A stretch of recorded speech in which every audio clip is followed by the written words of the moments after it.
तीन बहनों की लालची भाभी। करिश्मा, रेशमा और मनीषा तीन बहनें हैं। उनका एक भाई भी है, मयंक। मयंक अपनी बहनों को बहुत प्यार करता है, लेकिन मयंक की पत्नी सविता इस मामले में मयंक से बिल्कुल ही अलग है। वो अपनी ननदों का जितना बुरा कर सकती है उतना बुरा करती ही रहती है और अपनी ननदों पर हुक्म भी चलाती है। करिश्मा, करिश्मा, तुमने अभी तक नाश्ता नहीं बनाया? तुम्हारे भैया को ऑफिस जाने में देर हो रही है। हाँ भाभी, बस अभी बनाती हूँ। करिश्मा, तुम ये ढीलापन छोड़ दो। कल को पराये घर जाना है। वहाँ अगर तुम इस तरह से काम करोगी तो लोग क्या कहेंगे कि माँ ने और भाभी ने कुछ सिखाया नहीं। और तुम्हारी दोनों बहनें कहाँ हैं? रेशमा मार्केट गई है और मनीषा सो रही है। क्या? सुबह के 8 बज रहे हैं और ये महारानी अभी भी सो रही है? ये कहते हुए सविता अपनी सास दुर्गा देवी के पास जाती है। माँ जी, देख रही हो अपनी बेटियों के तौर तरीके? क्या हुआ बहू, सुबह सुबह क्या कर दिया मेरी बेटियों ने? अरे एक तो अभी अभी उठकर किचन में गई है, दूसरी सुबह सुबह बाहर चली गई और तीसरी अभी तक सो रही है। क्या करूं मैं इन तीनों का, मैं तो परेशान हो गई हूँ। जा जाकर उठा उसे और रेशमा से मैं बात करती हूँ। सविता सीधा मनीषा के कमरे में जाती है और उससे कहती है, महारानी जल्दी उठो, सूरज सर पर आ गया है। भाभी थोड़ी देर और सोने दो ना, मैं रात को लेट सोई थी। वो क्या ना यूनिट टेस्ट चल रहे हैं। शराफत से उठती है या नहीं, या फिर पानी की भरी बाल्टी डालूं तेरे ऊपर? नहीं भाभी, मुझे बिस्तर में नहीं नहाना, उठती हूँ मैं। मनीषा जल्दी से उठकर बाथरूम में चली जाती है। सभी आराम से बैठकर नाश्ता कर रहे होते कि तभी रेशमा बाजार से हाथ में सामान लिए आ जाती है। रेशमा को देखते ही सविता उस पर बरस पड़ती है। लो, आ गई महारानी। ऐसा भी क्या सामान लाना था जो सुबह आंख मलते ही बाजार की तरफ रवाना हो गई?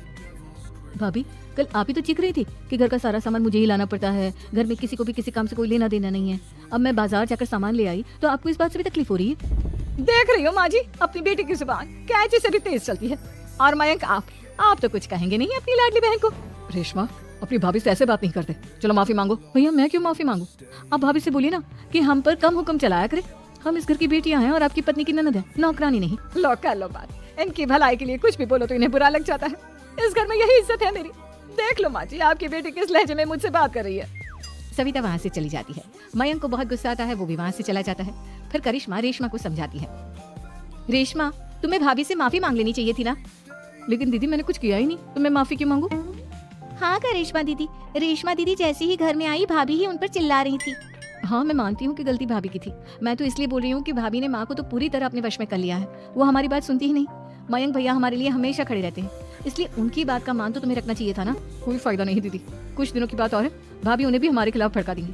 फिर वो भी माँ की तरह हमारी किसी बात का विश्वास नहीं करेंगे। इसी तरह सविता अपनी तीनों ननदों को किसी न किसी बात पर परेशान करती रहती थी। एक दिन मयंक अपनी तीनों बहनों के लिए गिफ्ट लाया।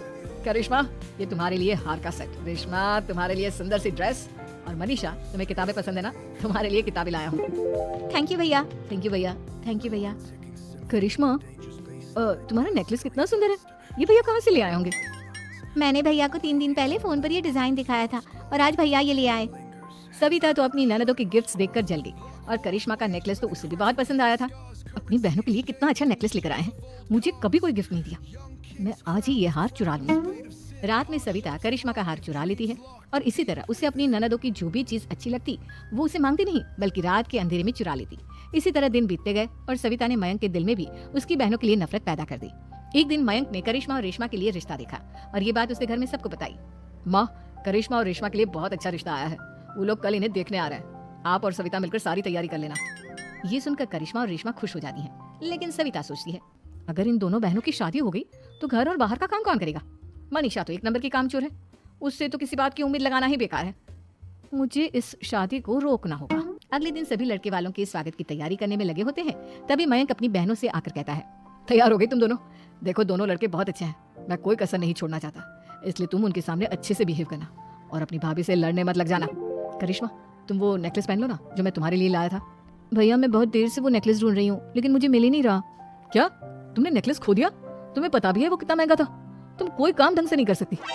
मयंक गुस्से में वहाँ से चला जाता है। थोड़ी देर बाद लड़के वाले भी आ जाते हैं। वो दोनों बहनों को पसंद कर लेते हैं और रिश्ता पक्का हो जाता है। लेकिन सविता के दिमाग में तो कुछ और ही खिचड़ी पक रही थी। वो पंडित जी के पास करिश्मा की कुंडली लेकर जाती है और उन्हें पैसे देकर करिश्मा की कुंडली बदलवा देती है। जब लड़के वालों के पास करिश्मा की कुंडली जाती है तो वो दुर्गा को फोन करते हैं। बहन जी, हमने करिश्मा की कुंडली अपने पंडित जी को दिखाई थी। आपकी बेटी की कुंडली नहीं बल्कि दोषों का पिटारा है। देखिए, मैं और मेरे पति इन सब बातों में बहुत विश्वास करते हैं, इसलिए हम आपकी बेटी से अपने बेटे की शादी नहीं करा सकते। इस तरह करिश्मा का रिश्ता टूट जाता है। और सभी घर वालों को बहुत दुख होता है। अब कविता सोचती है, चलो करिश्मा का तो रिश्ता टूट गया, अब रेशमा का भी रिश्ता तोड़ना है। क्या करूं क्या करूं। अब सविता आवाज बदलकर किसी अननोन नंबर से रेशमा के होने वाले ससुराल में फोन करती है। हेलो, मैं कौन हूँ कौन नहीं ये आपके लिए जानना जरूरी नहीं, बस इतना सुन लो कि रेशमा का 2 साल से किसी के साथ अफेयर चल रहा है। बस रेशमा का रिश्ता तोड़वाने के लिए सविता का इतना कहना काफी था। अब रेशमा का भी रिश्ता टूट गया। मयंक और दुर्गा देवी ने रेशमा को खूब खरी खोटी सुनाई और उससे बार बार उस लड़के के बारे में पूछने लगी। आप दोनों मुझे क्यों परेशान कर रहे हो? अरे कोई लड़का होगा मेरी लाइफ में तो मैं बताऊंगी ना, जब कोई है ही नहीं तो कहाँ से लाऊं मैं कोई लड़का? तो तेरे होने वाले ससुराल वालों को फोन किसने किया था? माँ मैं नहीं जानती किसने फोन किया था, मैं सच कह रही हूँ। मैं तो पहले ही कह रही थी इसकी लगाम खींच कर रखो, लेकिन मेरी सुनता ही कौन है। आप चुप रहिए भाभी, ये सब आपका ही किया धरा है। अब तीनों बहनों को विश्वास हो जाता है कि ये सब उनकी भाभी ही कर रही है। तीनों बहनें अपनी भाभी को सबक सिखाने के लिए एक वकील कर लेती है और घर में हिस्सा मांगना। देखो भैया, माँ बाप की जायदाद में जितना बेटों का हक होता है उतना ही बेटियों का, इसलिए इस घर के 4 हिस्से होंगे और हमें अपना हिस्सा चाहिए।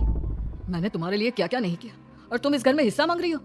भैया आप और माँ हम बहनों की कोई बात नहीं सुनते हो, और भाभी हमारी शादी नहीं होने देगी क्योंकि उन्हें लगता है कि आप हमारी शादी में ज्यादा पैसा लगाओगे और उन्हें हम जैसी फ्री की नौकरानी कहाँ मिलेगी।